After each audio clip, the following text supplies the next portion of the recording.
Hello, എല്ലാവർക്കും പുതിയൊരു വീഡിയോയിലേക്ക് സ്വാഗതം. നമ്മളിന്ന് ഉണ്ടാക്കാൻ പോകുന്നത് റവ വെച്ചിട്ടൊരു സൂപ്പർ അടയാണ് കേട്ടോ. ഇതിനിങ്ങനെ പരത്തി കഷ്ടപ്പെടേണ്ട ആവശ്യമൊന്നുമില്ല കേട്ടോ. പെട്ടെന്ന് ഉണ്ടാക്കി കഴിയും.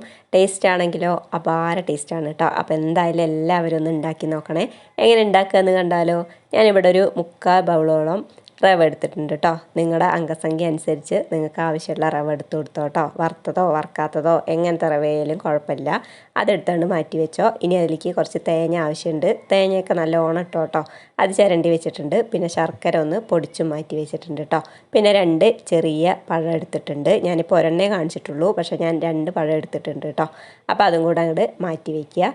ഇനി ഒരു ചട്ടി അടുപ്പത്ത് വെച്ച് കൊടുത്തിട്ട് അതിലേക്ക് 2 ടീസ്പൂൺ നെയ്യ് ഒഴിച്ച് കൊടുത്തിട്ടുണ്ട് കേട്ടോ. നെയ്യൊക്കെ നിങ്ങളുടെ ഇഷ്ടത്തിനനുസരിച്ച് ഒഴിച്ചു കൊടുക്കുക. ഒരുപാട് അങ്ങോട്ട് കോരി ഒഴിക്കരുത് കേട്ടോ. ഇപ്പോൾ ഞാൻ 2 ടീസ്പൂണാണ് ഒഴിച്ചു കൊടുത്തിട്ടുള്ളത്. അതിലേക്ക് റവ ഇട്ടിട്ടൊന്ന് വറുത്തെടുക്കണം കേട്ടോ. ചെറിയ തീയിലിട്ടിട്ട് വറുത്തെടുക്കാൻ പ്രത്യേകം ശ്രദ്ധിക്കണം. റവ ആയതുകൊണ്ട് തന്നെ പെട്ടെന്ന് കരിഞ്ഞു പോകാൻ ചാൻസ് ഉണ്ട്. അപ്പോൾ ചെറിയ തീയിലിട്ടിട്ട് നല്ല പോലെ ഒന്ന് അങ്ങോട്ട് വറുത്ത് മൂപ്പിച്ചെടുക്കുക കേട്ടോ. ചെറിയ തീയിലിട്ടിട്ട് മൂപ്പിച്ചെടുക്കുന്നത് കൊണ്ട് തന്നെ കുറച്ച് സമയം ഇങ്ങനെ ഇളക്കിയിരിക്കേണ്ടി വരും കേട്ടോ.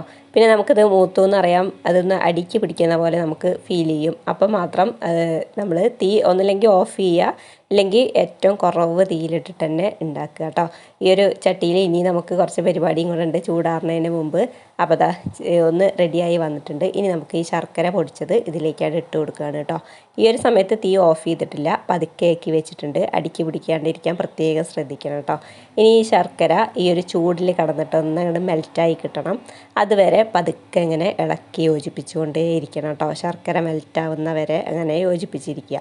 ഇനിയിപ്പോൾ ഈ പണിക്കും വയ്യാന്നുള്ളവർ ഒന്ന് ചെറുതായിട്ട് കുറച്ച് വെള്ളം ഒഴിച്ചൊന്ന് മെൽറ്റ് ചെയ്ത് എടുത്താലും മതി കേട്ടോ. അങ്ങനെ ചെയ്യുകയാണെങ്കിലും കുഴപ്പമൊന്നുമില്ല. എന്നിട്ട് ഇതിലേക്ക് ഒഴിച്ചാലും മതി. പക്ഷേ ഇങ്ങനെ ചെയ്യുമ്പോൾ ഒരു പ്രത്യേക ടേസ്റ്റ് ഉണ്ട് കേട്ടോ. അപ്പോൾ അതാ ഞാൻ ഇങ്ങനെ എന്താ പറയുക, ഒരതി യോജിപ്പിച്ചെടുക്കുകയാണ് കേട്ടോ. ശർക്കര ചൂട് തട്ടുമ്പോൾ ഇങ്ങനെ മെൽറ്റായി വരുന്നുണ്ട്. അപ്പോൾ അതാ നല്ല പോലെ ഇങ്ങോട്ട് ഇളക്കി യോജിപ്പിച്ച് ഇപ്പോൾ എല്ലാം മെൽറ്റായി കിട്ടിയിട്ടുണ്ട് കേട്ടോ. ചെറുതാക്കി പൊടിച്ചെടുത്തതാണ്. ഇനി അതിലേക്ക് തേങ്ങ ചേർത്ത് കൊടുക്കുകയാണ് കേട്ടോ. ഈ ഒരു സമയത്ത് തീ ഓഫ് ചെയ്തിട്ടുണ്ട്. ഇനി നമുക്ക് തീ കത്തിക്കേണ്ട ആവശ്യമൊന്നുമില്ല. അപ്പോൾ അത് തേങ്ങ ചിരകിയതും കൂടെ ചേർത്ത് കൊടുത്തു. ഇനി എല്ലാം കൂടെ ഒന്ന് അങ്ങോട്ട് മിക്സ് ചെയ്തെടുക്കുകയാണ് കേട്ടോ ചെയ്യണത്. അപ്പോൾ തീ ഓഫ് ചെയ്തിട്ടുണ്ട്. ഇനി വേണമെങ്കിൽ ഏലക്കാപ്പൊടി ഈ ഒരു സമയത്ത് വേണ്ടവർക്ക് മാത്രം കുറച്ച് ചേർത്ത് കൊടുക്കുക. ഞാൻ ചേർത്തിട്ടൊന്നുമില്ല കേട്ടോ. ഇനി നല്ല പോലെ ഒന്ന് മിക്സ് ചെയ്തിട്ട് നടുവിലൊരു ചെറിയ കുഴി പോലെ ആക്കി വെച്ചിട്ട് 2 പഴം ഞാൻ ചെറുതാക്കി ഒന്ന് മുറിച്ചെടുത്ത് ഒന്ന് ഉടച്ചെടുത്തതാണ് കേട്ടോ. അതും കൂടെ അതിലേക്ക് ചേർത്ത് കൊടുത്തിട്ടുണ്ട്. എളുപ്പപ്പണിക്ക് വേണ്ടിയിട്ട് മിക്സിയിലിട്ട് അടിച്ചെടുക്കുകയൊന്നും ചെയ്യരുത് കേട്ടോ. ഇതുപോലെ ഒന്ന് ചെറുതായിട്ട് ഉടച്ചെടുത്താൽ മാത്രം മതി. ഇനി നമുക്ക് ഈ ഒരു ചട്ടിയിലിട്ടിട്ട് തന്നെ ഉടച്ചുടച്ച് ഈ റവ മിക്സൊക്കെ എല്ലാം കൂടെ ഒന്ന് മിക്സ് ചെയ്തെടുക്കുക കേട്ടോ. ഈ പഴത്തിൻ്റെ നനവ് കടന്നിട്ട് അതങ്ങോട്ട് കുഴഞ്ഞ രൂപത്തിലായി കിട്ടും. അതുവരെ അങ്ങോട്ട് ഇളക്കി യോജിപ്പിക്കുക കേട്ടോ. നമുക്ക് വേറെ പരത്തിയെടുക്കേണ്ട പണിയൊന്നുമില്ല. അപ്പോൾ ഈ ഒരു പണി മാത്രമേ ഉള്ളൂ കേട്ടോ. ഇതിൽ കുറച്ച് പണിയായിട്ടുള്ളൂ.